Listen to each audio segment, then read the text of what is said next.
Dito kami ngayon sa ano, sa may Metropolitan Park. Daanan ng ilalim ng rails na ito. Pipiknik lang kami. Ito. May dala kaming ulam. Ito. Munggo. Anong kuan? Dalawa to eh. Mamili ka kung anong iniwan mo. May gulay o Siyempre, yung may gulay. ang kakainin natin. Ito iwan. Ano ba ito? Munggo din. Sige. Ito iwan. Nabawasan natin sa bawang. O sige, mamaya. Tapos prutas. Ayan, kumpleto. Kanin. Soft drinks. Saka yung paborito ko. Ang tawag dyan ay wax apple. Saan? Ito.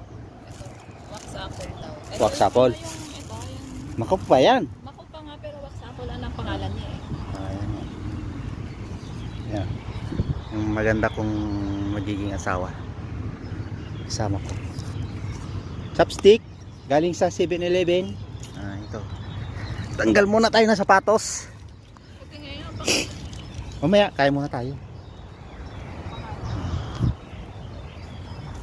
Ay, tanggal ang sapatos. Ay. Sarap. Yung pag ganitong ano lang, ganitong picnic lang, nakakatuwa na at masarap kumain na. akin na yung bag mo. Pagalitan tayo ng liparan ng tissue. Ito, dito, ipatong mo na lang dito. Yan. Nilipad nga yung ano. Hindi yan. Yan, patong mo. Yan. Buksan natin. Karam. Sarap oh. Munggo. Munggo na may sayote. Tikman mo nga. Tikman mo. Yan ang masarap. Kain po. Ay. Okay. Pasado daw. Kaya muna kami.